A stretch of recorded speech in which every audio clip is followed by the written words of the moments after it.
지난 한 주간 잘 보내셨습니까? 명절을 보냈는데 또 이렇게 반가운 얼굴로 뵐 수 있게 되어서 참 감사합니다. 오늘 본문의 말씀을 가지고 우리는 세상의 소금과 빛이라는 제목으로 말씀을 증거할 때 오늘 이 제목이 상당히 중요합니다.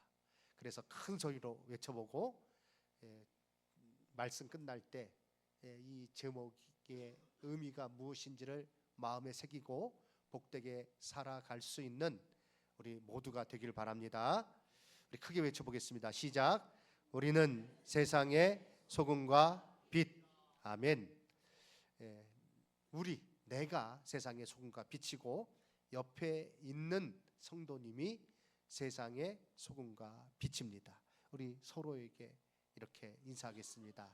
성도님은, 집사님은, 장로님은 부르시면서요, 세상의 소금과 빛입니다. 서로 인사하겠습니다. 성도님은 세상의 소금과 빛입니다. 아멘. 팬 사인회를 하는 배우 조인성 씨에게 와서 한 여성 팬이 이렇게 말했습니다.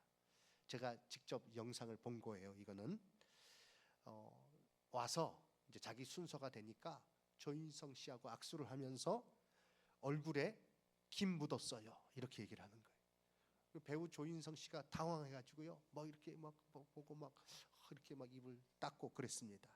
당황하는 조인성 씨에게 팬이 이렇게 말했습니다. 잘생김 묻었습니다. 아직도 무슨 뜻인지 몰라서 잘생김이 묻었다는 거예요. 김 묻었습니다. 잘생김 묻었습니다. 자, 이런 얘기를 들으면 참 기분이 좋을 것 같아요. 누구한테 저한테 와서 목사님 얼굴에 김 묻었어요. 잘생김. 그렇게 말하신 분이 한 분도 없었어요. 자, 어떤 사람으로 불리우고 싶으십니까? 아, 너는 어떤 사람이야? 넌 잘생긴 사람이야. 너는 참 이런 사람이야. 어떻게 불려지기를 원하십니까? 예수님은요, 말씀을 들으러 나온 무리에게, 제자들에게 너희는 세상의 소금과 빛이야, 이렇게 말씀하셨어요. 이것은 곧 예수 믿는 우리가 그렇다는 것입니다. 우리에게 하신 말씀이에요. 산상수훈으로 불리는 이 말씀, 본문의 말씀이죠. 그 중에 참 우리가 아주 익숙하게 아는 내용인데요, 잘 아는 말씀이기 때문에 쉽게 지나칠 수 있습니다. 그러나 익숙함에 속아 소중한 것을 잃지 말자라는 격언이 있듯이 우리가 잘 아는 말씀인데 그래서 오히려 이 귀한 의미를 놓치는 것은 아닌가 생각해 봅니다. 오늘 이 말씀 우리는 정말 유의해서 들어야 될 말씀이고 우리의 일생을 두고 마음에 새겨서 이 말씀대로 순종하여 살아가야 할 매우 중요한 구절입니다. 이 말씀을 통해 우리가 깨달아야 할 진리는 무엇입니까? 예수님께서 이 말씀을 왜 하셨을까요? 이 말씀 가운데 우리가 알아야 될 것은 무엇입니까? 첫 번째, 하나님의 아들과 딸이 나는 것을 잊지 말아야 합니다. 하나님의 언약의 자녀임을 잊지 말자는 것입니다. 하나님의 약속 가운데 하나님의 자녀가 된 나임을 결코 잊어서는 안 된다는 것입니다. 하나님께서는 우리에게 약속하셨어요. 예수 그리스도를 믿음으로 우리의 죄를 용서하시고 우리의 아버지가 되시겠다고 그렇게 약속해 주셨어요. 우리를 아들과 딸로 삼으신다, 우리를 양자로 삼으신다 말씀하셨습니다. 그 약속 그대로 예수님께서 이 땅에 오셨습니다. 십자가에서 우리 죄를 대신해서 죄값을 치르고 죽으셨어요. 속죄의 죽음을 죽으셨습니다. 그리고 다시 부활하셨죠. 우리는 이 은혜로, 십자가의 그 은혜로 예수 그리스도를 믿는 믿음 안에서 하나님의 자녀가 되었습니다. 영접하는 자, 곧 그 이름을 믿는 자들에게는 하나님의 자녀가 되는 권세를 주셨다라고 말씀하고 있습니다. 자, 그런데 하나님의 약속은 어떻습니까? 하나님의 약속은 변합니까? 아닙니다. 절대 변하지 않습니다. 사람의 약속은 수시로 변하지만 하나님의 약속은 변하지 않습니다. 그 하나님의 약속에 따라 하나님의 자녀가 되었습니다. 이것이 지금 나의 모습이에요. 이것을 잊지 말라는 것입니다.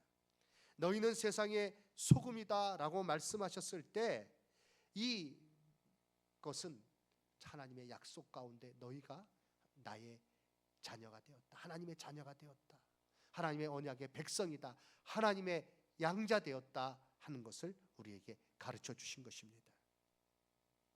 세상의 소금과 빛이라는 이 문구는 제자들이 모여서 회의를 하여서 야, 우리를 좀 내보일 수 있는, 우리를 잘 표현할 수 있는 문구 중에 뭐 좋은 게 없을까 해서 모여가지고 공모해가지고 야, 그럼 우리는 세상의 소금과 빛이라고 한번 말해보자 라고 해서 만들어진 게 아닙니다. 제자들이 자기들의 아이디어 속에서 또 초대교회 그 교부들이 모여서 회의한 가운데 나온 말이 아니에요. 예수님께서 예수님의 말씀을 들으러 온 자들에게, 제자들에게 너희는 세상의 소금이요 너희는 세상의 빛이다 라고 말씀해 주신 거예요. 예수님께서는 제자들에게, 오늘 예수를 믿는, 예수 믿는 우리에게 너희가 누구인지 명확하게 알아야 될 것이다, 너희가 누구든지 분명히 알아라, 우리에게 가르쳐 주신 것입니다. 소금은 불변의 상징, 불변을 상징하는 것입니다. 그래서 구약의 모든 소재물에는 소금을 넣어야 했어요. 그 소금은 언약의 소금, 언약의 소금이라고 불리며 하나님의 약속이 변하지 않고 영원한 것을 상징했습니다. 레위기 2장 13절 말씀, 내 모든 소재물에 무엇을 치라? 소금을 치라. 내 하나님의 언약의 소금을, 언약의 소금을 내 소재에 빼지 못할지니 내 모든 예물에 소금을 드릴지니라. 역대하 13장 5절 말씀, 이스라엘 하나님 여호와께서 소금 언약으로 이스라엘 나라를 영원히 다윗과 그의 자손에게 주신 것을 너희가 알 것 아니냐라고 말씀하셨어요. 우리는 그 약속으로, 하나님의 약속으로, 영원히 변하지 않는 하나님의 약속으로 하나님의 자녀가 되었고 우리가 이것을 기억해야 된다는 것입니다. 내가 지금 상황이 좋지 않아도, 내가 여러 가지 혼란을 겪고 또 몸이 아프거나 상황이 안 좋거나 그럴지라도 하나님의 변하지 않는 그 약속 가운데 하나님의 자녀 된 줄로 믿습니다. 이것을 잊지 말아야 한다는 거죠. 우리는 이 세상에서 살아갑니다. 세상 살아가면서 잊지 말아야 될 것, 하나님의 약속 가운데 하나님의 자녀가 되었음을 우리는 잊지 말고 살아가야 합니다.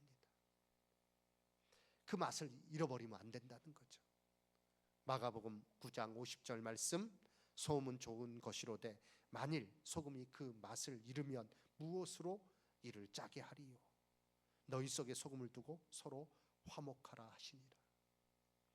하나님의 언약의 백성 된 것을 마음에 새기고 하나님과 화목하며 또 그 화목해 하는 일을 우리에게 주신 것, 직분을 주신 것 깨닫고 서로 화목하여 살아가야 합니다. 예수님을 믿는 나는 누구입니까? 예수 그리스도를 믿는 나는 누구입니까? 오늘 예배드리는 나는 누구입니까? 정체성을, 나의 정체성을 잊어버리지 말아야 된다는 것입니다. 그러나 사탄은 이것을 자꾸 잊게 만들어요. 세상 살아가면서, 세상 속에서 그 흐름에 살아가면서 내가 하나님의 자녀인 것을 잊어버리고 행동하고 말하고 하는 경우가 참 많습니다. 우리는 영적으로 깨어 있어야 돼요. 주일마다 예배 드려야 돼요. 말씀을 묵상해야 돼요. 기도해야 돼요. 그래서 내가 하나님의 자녀인 것을, 그 영원하신 하나님의 약속에 따라 하나님의 자녀된 것을 잊지 않고 살아가는 자가 되어야 될 줄로 믿습니다. 너희는 세상의 소금이다라고 예수님께서 말씀하신 것을 기억하며 그렇게 해야 됩니다. 사랑하는 성도 여러분, 잊지 말아야 됩니다. 교회 안에서 예배 드릴 때뿐 아니라 이제 예배당 문을 나서서 세상을 살아갈 때, 세상을 향할 때, 이제 오늘부터 시작된 주일을 지내고 월요일부터 시작되는 그 모든 일상 가운데, 가정 안에서, 직장에서 만나는 사람들 가운데 잊지 말아야 됩니다. 여행 가서도 잊지 말아야 돼요. 누가 여행 왔으니까 이렇게 좀 뭐 한잔 하는 게 어때? 분위기에 취하지 마십시오. 이상한 사람 되라는 소리가 아니라 하나님의 언약의 자녀임을 기억하고 그 가운데 합당하지 아니한 것이 있다면 나는 그럴 수 없어, 나는 그렇게 하지 않아 라고 말씀하시기 바랍니다. 통장의 비밀번호보다, 집 현관의 번호보다 더 중요한 것이, 잊지 마시기 바랍니다. 이를 마음에 새기고 나의 말과 나의 행동 하나하나 참으로 하나님의 자녀, 언약의 자녀의 그 모습이 그 안에 있는지, 그것에 합당하게 내가 지내고 있는지, 아니면 내가 잊어버리고 말하거나 행동하고 있지는 않은지 우리 자신을 늘 살피고 깨어 있어야 될 줄로 믿습니다. 제가 어느 성도님 같이 이렇게 가다가 깜짝 놀란 적이 있어요. 운전하면서 갔던 때 같아요. 그런데 이 성도님이 이렇게 남자들이 보통 운전할 때 좀 과격해지잖아요. 앞차가 막 이렇게 험하게 운전하고 그러니까 제가 옆에 있는 걸 잊어버렸나 봐요. 개새끼가 죽으려고 저를 보고 깜짝 놀랐어요. 잊지 마시기 바랍니다. 말 한마디도 참 내가 지금 무슨 말을 하는 거야. 그럴 때요 입을 쳐야 돼요. 영적으로 깨어서 나의 모든 삶 가운데, 가정 안에서도, 직장생활 하면서도, 일할 때 있는지 여행 갈 때 있든지, 친구들과 어울릴 때이든지 하나님의 언약의 백성인 것을 꼭 기억하고 그 가운데 말과 행동을 조심하여서 영적으로 흐트러지지 아니하도록, 너희는 세상의 소금이다 라고 말씀하셨으니 그 말씀 기억하며 복되게 이 땅을 이 세상에 속한 자가 아니라 하나님의 자녀의 그 귀한 모습으로 살아가시기 바랍니다. 두 번째, 이 말씀 통해서 깨닫는 것, 우리의 사명입니다. 사명을 잊어버리지 말아야 합니다. 너희는 세상의 빛이다 라고 말씀하셨습니다. 우리가 해야 할 일이 무엇인지를, 우리의 사명이 무엇인지를 가르쳐 주신 것입니다. 예수님은 제자들을 향해서 세상의 빛이라고 말씀하시며 너희 빛을 비추게 하여라고 명령하셨습니다. 오늘 이 말씀 가운데 명령은 딱 이거 하나예요. 너희 빛을 비추라 라고 말씀하셨어요. 우리가 꼭 해야 할 일, 곧 우리의 사명을 말씀해 주신 것입니다. 그리고 빛을 비춘다는 것은 착한 행실을 하는 것임을 너무나도 명확하게 가르쳐 주셨어요. 16절 우리 함께 읽겠습니다. 이같이 너희 빛이 사람 앞에 비치게 하여 그들로 너희 착한 행실을 보고 하늘에 계신 너희 아버지께 영광을 돌리게 하라. 아멘. 성도에게 있어서, 믿는 나에게 있어서 착한 행위는, 착한 행실은 사명입니다. 이 말은 상황이나 감정을 넘어서 해야 할 일을 말하는 것입니다. 사명은 그런 것이에요. 내 상황이 안 좋으니까 나 이거 못하겠다. 내 감정이 지금 내가 마음이 좋지 않다. 그러니 못하겠다. 그럼 사명이 아니에요. 사명이라는 것은 내 상황이 지금 힘들고 어렵지만, 내 마음이, 내 감정이 지금 좋지 않지만, 그러나 내가 반드시 이 일을 해야 된다. 이게 사명이에요. 사랑하는 성도 여러분, 등경을 그 등잔을 불을 비추어서 등경 위에 둔다고 했습니다. 그것을 말 아래 두지 아니한다. 그리고 산 위에 있는 동네는 숨겨지지 못할 것이다 라고 말씀하셨습니다. 내가 있는 그곳, 내가 처한 그곳에서 선한 행실을 통해서 사명을 감당해야 될 줄로 믿습니다. 그래서 이것을 통해 하나님께 영광을 돌려드려야 되는 거예요. 쉽게 말해서 선택사항이 아니라는 거예요. 예수 믿는 우리에게 이것은 반드시 요구되는 하나님의 뜻입니다. 예수님의 명령이에요. 너희는 세상의 빛이다. 너희 빛을 비추게 하여 너희 착한 행실을 통해서 하늘에 계신 아버지께 영광을 돌리게 하라. 이것은 우리 안에 그러므로 적극적으로 서로 격려해야 할 일입니다. 히브리서 10장 24절 말씀 함께 읽겠습니다. 서로 돌아보아 사랑과 선행을 격려하며. 서로 돌아보래요.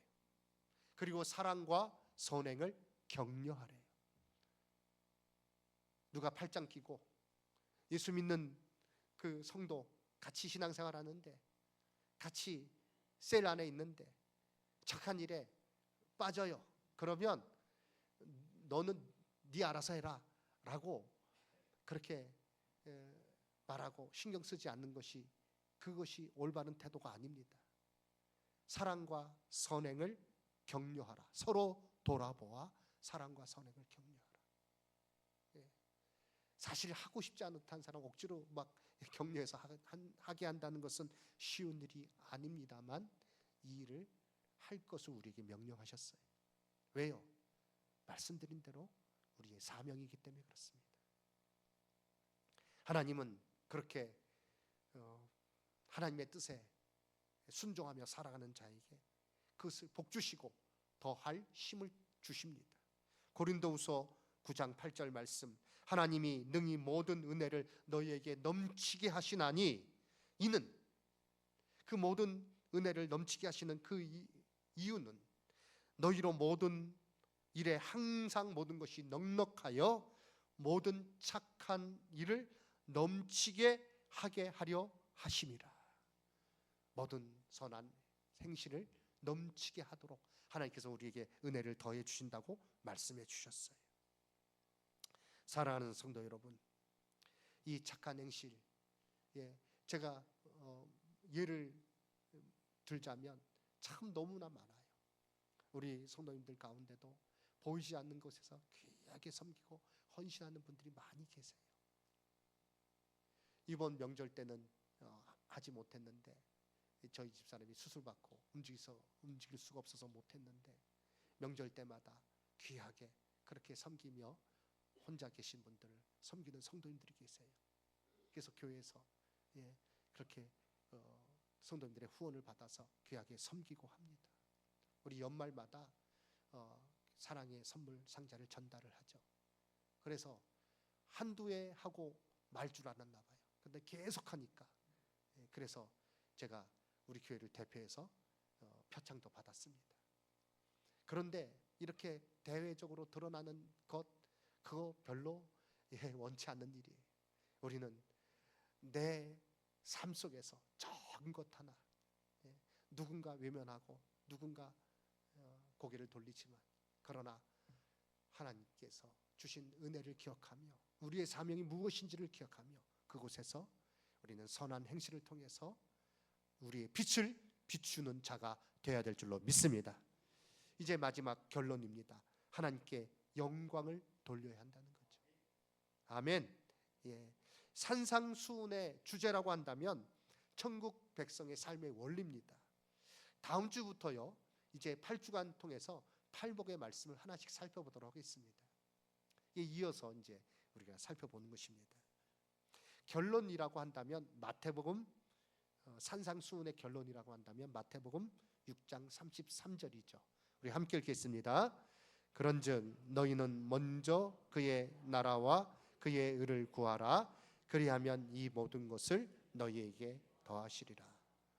먼저 그의 나라와 그의 의를 구하라. 이것이요, 하나님께 영광 돌리는 삶을 말하는 것입니다. 소요리문답 제1번, 사람의 인생의 제일 된 목적이 무엇입니까? 하나님을 영화롭게 하며 그를 영원토록 출구하는 것이다. 예. 오늘 너희는 세상의 소금이요 너희는 세상의 빛이다 하신 말씀의 결론도 여기에 같이 결론도 같습니다. 성도들은 우리는 이 세상에서 하나님의 언약으로 말미암은 하나님의 아들이요 딸인 것을, 천국 백성인 것을 깨닫고 사명을 감당하는 삶을 통해 하나님께 영광을 돌리는 자가 되어야 될 줄로 믿습니다. 우리 모든 한 사람 한 사람, 저를 비롯해서 우리 모든 성도들의 삶의 목적인 것입니다. 이 당시 예수님께서 말씀하셨을 때 상당히 종교적인 삶을 사는 그룹이 있었습니다. 바리새인들입니다. 그들은요 착한 행실을 했어요. 그런데 그 착한 행실을 통해서 하나님께 영광 돌리는 것이 아니라 자기의 영광을 구했어요. 나 이 정도 하는 사람이다, 나 이 정도 대단한 사람이다. 그러나 우리는 오직 하나님께만 영광을 돌려야 할 줄로 믿습니다.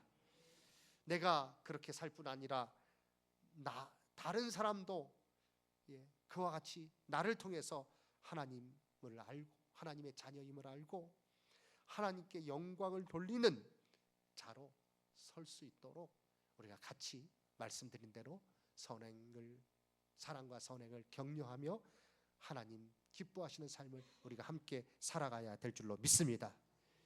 이것을 통해서 우리는 많은 사람들을 주 앞에 돌아오게 할 수 있습니다.